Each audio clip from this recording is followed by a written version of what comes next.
Assalamualaikum warahmatullahi wabarakatuh.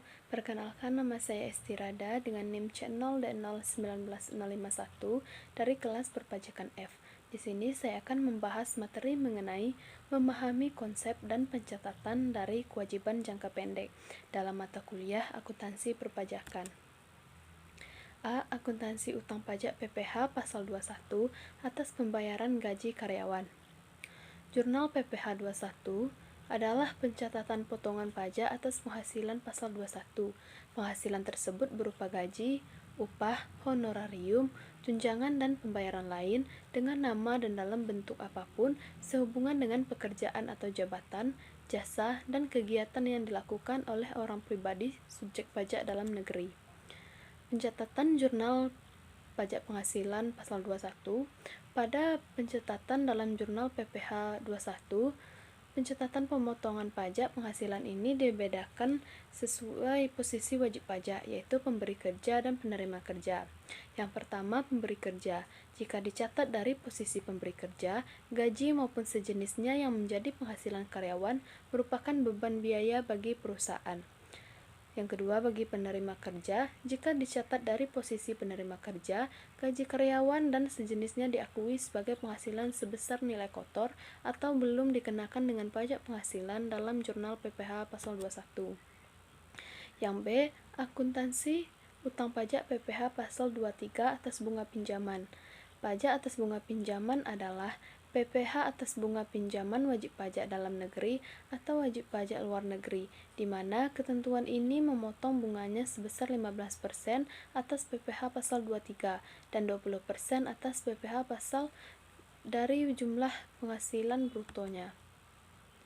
C. Akuntansi utang pajak PPh pasal 23 atas sewa. Dikenakan 2% dari jumlah bruto atas sewa dan penghasilan lain sehubungan dengan penggunaan harta, kecuali sewa tanah dan atau bangunan.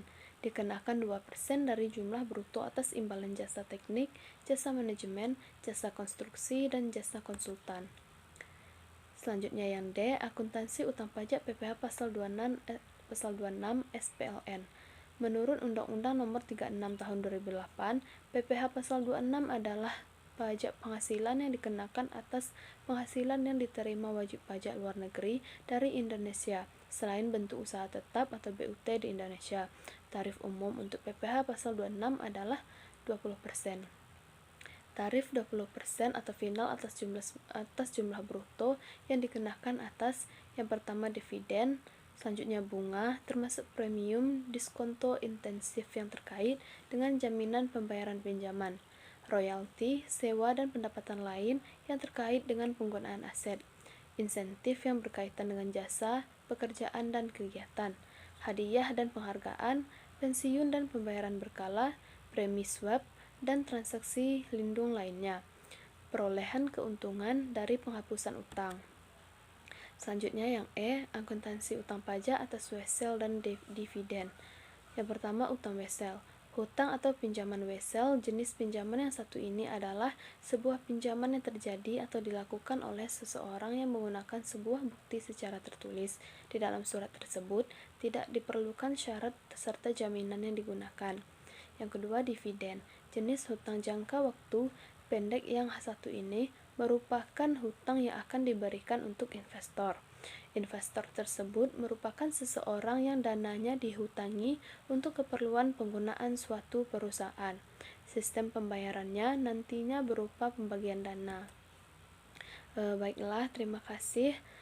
Mungkin untuk kali ini hanya itu saja yang dapat saya sampaikan. Mohon maaf jika terdapat banyak kesalahan dalam penyampaian materi.